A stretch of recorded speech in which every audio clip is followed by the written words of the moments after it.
12 अगस्त 1942 को 4 लोगों ने प्रयागराज में शहादत दी। यानी आज के दिन प्रयागराज के 4 देशभक्त शहीद हुए। लेकिन यह बात आपको किन्हीं अखबार या किसी इतिहास की पुस्तक में नहीं मिलेगी। क्यों नहीं मिलेगी? क्योंकि वह जानते ही नहीं। शोध के बाद यह पता लगा कि आज के दिन लाल पदमधर के अलावा 3 अन्य लोगों ने आज़ादी के लिए अपना सर्वोच्च बलिदान दिया।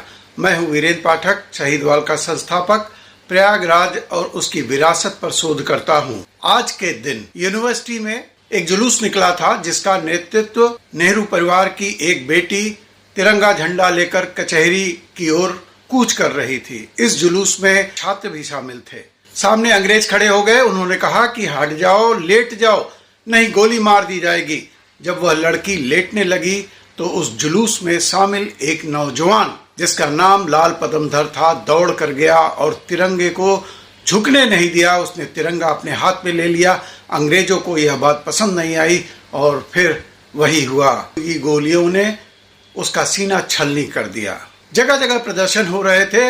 11 अगस्त की सैदाबाद की घटना के बाद रमेश मालवीय चौक में बलूच रेजिमेंट के सिपाहियों पर पत्थर चला रहे थे। एक पत्थर कमांडर को लगा आंख में। वह तख्त के पीछे छुप गए। बलूच रेजिमेंट के लोगों ने देखा कि तख्त के पीछे छुपकर रमेश मालवीय जो बालक थे, 12 साल के मात्र थे, देख रहे थे। उस छेद में गोली मार दी और वह गोली सीधे रमेश मालवीय की आंख में लगी और वह वहीं शहीद हो गए। बैद्यनाथ प्रसाद गुप्त वह नाम है जो व्यापारी हैं, लेकिन इनकी शहादत को कोई जानता नहीं। इसलिए नहीं जानता क्योंकि इनके बच्चे या इनके वंशज कोई राजनीतिक या बहुत पैसे वाले नहीं थे और जिनको जनाना चाहिए था उन्होंने कभी भी आम जन के शहीदों के प्रति अपनी जिम्मेदारी नहीं समझी और यह दस्तावेजों में लुप्त हो गए।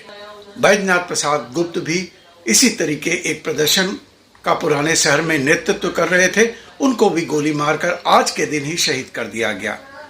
चौथा नाम है 30 वर्षीय ननकाजी का, जो कोतवाली में सफाई कर्मचारी थे और उन्होंने घिरी हुई कोतवाली को, संगीनों की घिरी हुई कोतवाली को सेंध लगाकर, वह कोतवाली में सफाई कर्मचारी थे, मशक में तिरंगा झंडा छुपाकर ले गए और कोतवाली के ऊपर यूनियन जैक उतारकर तिरंगा झंडा लगा दिया। भारत माता की जय के नारे लगे। नीचे बलूच रेजिमेंट के जब लोगों ने देखा कि यूनियन जैक उतर गया है, तिरंगा लग गया है, गोली मारी, ननकाजी शहीद होकर नीचे गिर गए। इनकी आज शहादत है। शहीदवाल पर इन सभी को सम्मान दिया गया है। एक रोशनी शहीदों के नाम आज शाम को कार्यक्रम होगा, आप भी आइए। आज ही कोतवाली पर भी एक कार्यक्रम हो रहा है। आपको अगर यह जानकारी अच्छी लगी हो तो शेयर करिए और शहीदों के प्रति